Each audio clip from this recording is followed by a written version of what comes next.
Well, I was just listening to your comment about the economy. Thought maybe it was worth mentioning that we probably should be raising taxes when the economy is actually in a recession.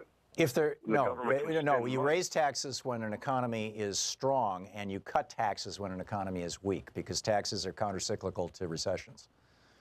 I always found it counterintuitive myself. However, when I was taught this in economics in college, according to Keynesian philosophy, you would raise them when the economy was in a recession and use the government spending from those taxes to push the economy forward and get it out of a recession quicker, and then lower taxes which is what I thought Obama had done in his 9 years when he allowed the Bush tax cuts to expire.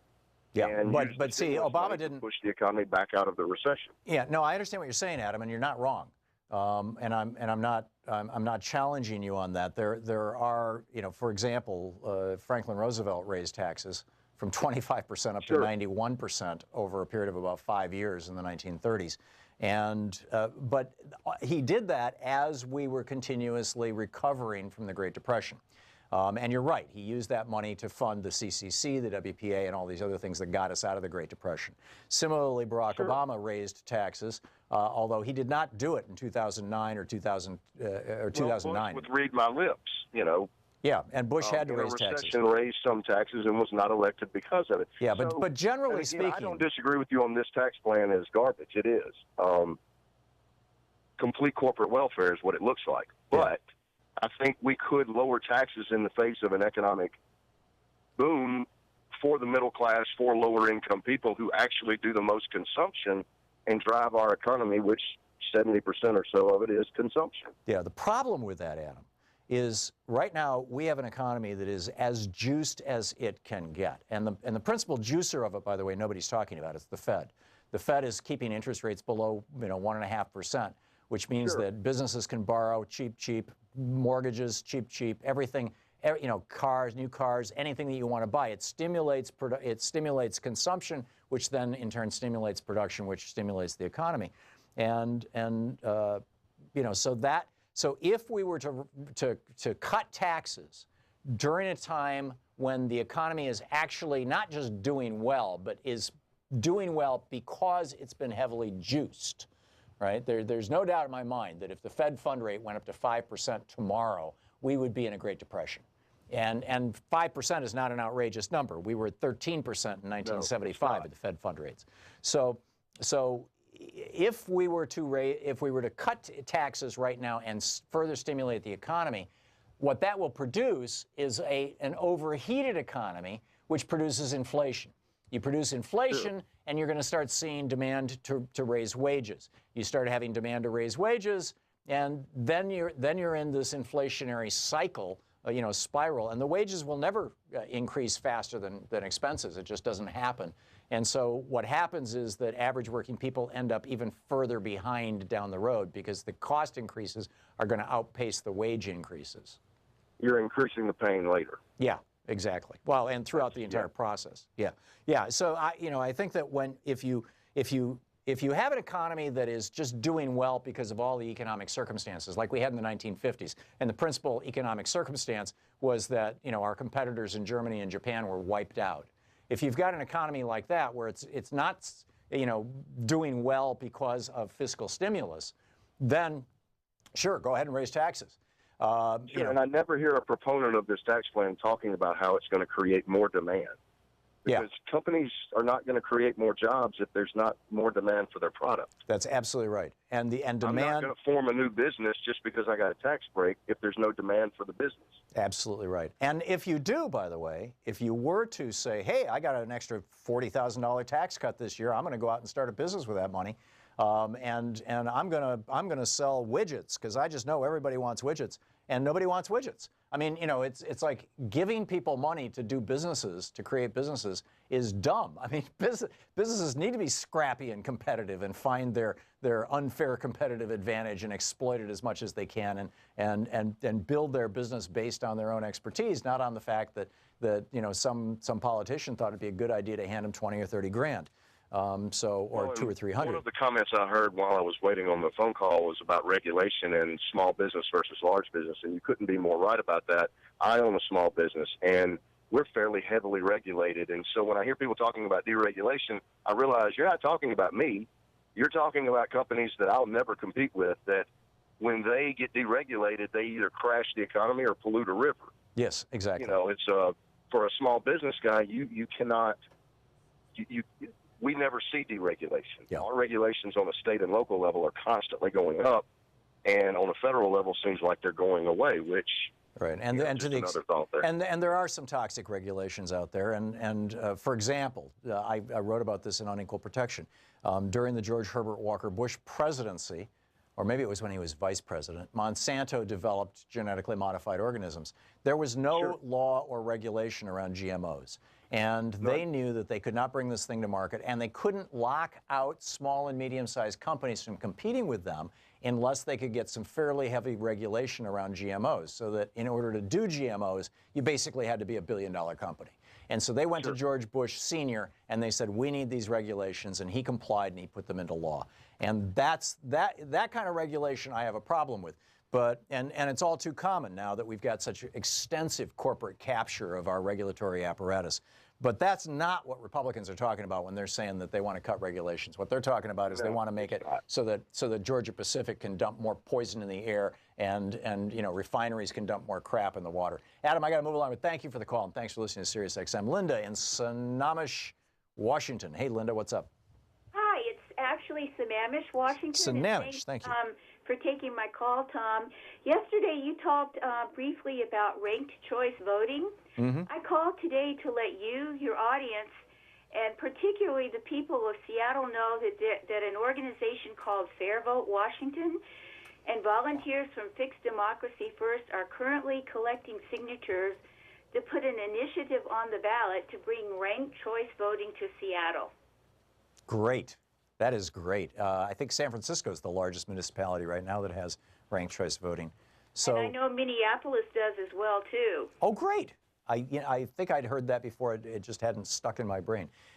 That's great, Linda. So is there a website or some place that people from Washington State can go if they want to participate in this thing to put ranked choice voting, instant runoff voting on the ballot for Seattle? Yes, absolutely. It's Fair Vote WA. That's FAIRVOTEWA.org. Okay, WA as in Washington State. Great, Linda. Keep us up to date on how it's going, okay? It's only for Seattle. But yeah, I understand. We hope to further this. Sure. Well, you know, this is the laboratories of democracy. You start small, and once you've demonstrated it's viable, you go large. Linda, I think it's already been demonstrated that it's very viable. Oh yeah, absolutely, and I would say San Francisco demonstrated that. Linda, keep us up to date on it, okay? Indeed, and thank you, Tom. Thank you, Linda. I appreciate the call. Grant in Kenmore, Washington. Hey, Grant, what's on your mind? Good day. I just wanted to share two pieces of what I thought were good news that I witnessed on my train ride over Thanksgiving from Seattle to Santa Cruz and back on the Coastal Starlight. Okay. And one is the beauty of the water returning to the West Coast and seeing all the birds and all the little niches. And the train takes you, by the ocean, through the mountains, along the rivers, through managed lands, through less managed lands, be it forestry or not. And water is life. That was one of the positive pieces of news I saw. The other one was today's handing to the governor of Washington a do not recommend for the shipment port in Vancouver, Washington, of oil.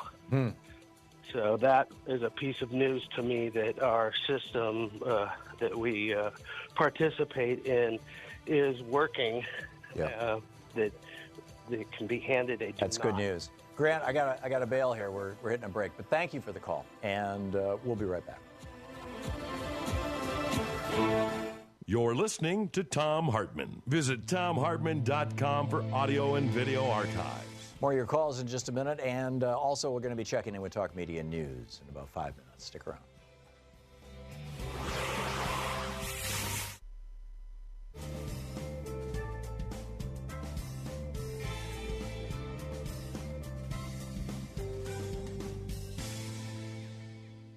And welcome back, Linda in Lakewood, Ohio. Hey, Linda, thanks for watching us on YouTube. What's up? That's me, yes. Thank That's you. you, Tom.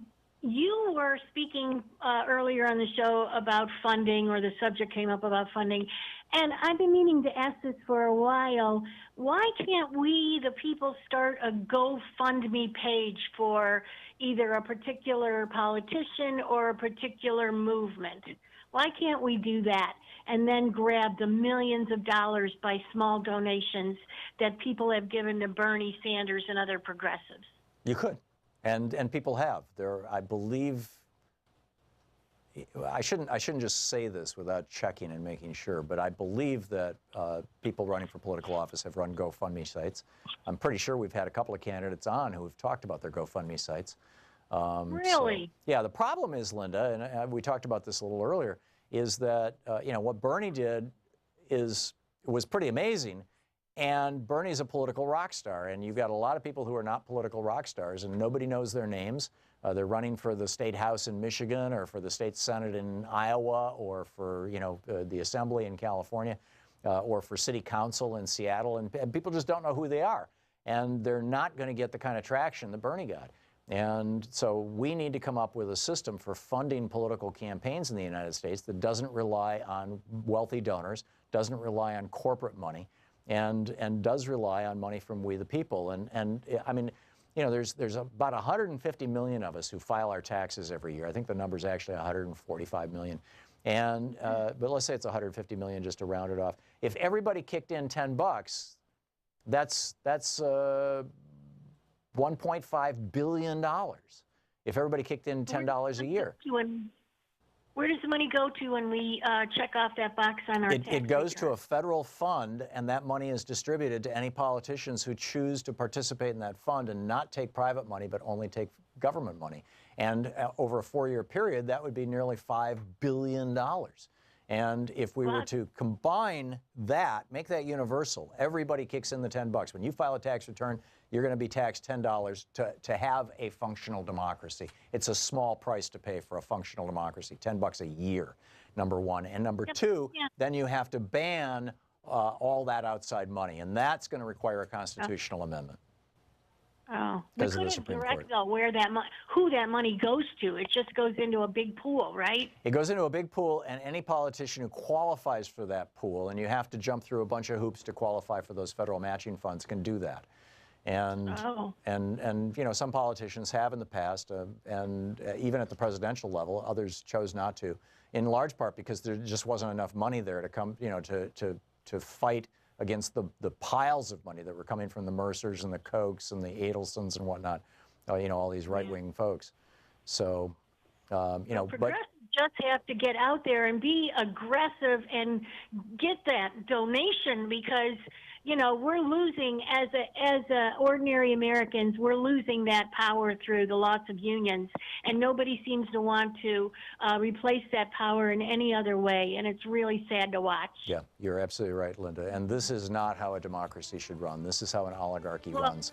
Linda, I got to run, but thank you for the call. Thank you so much for watching.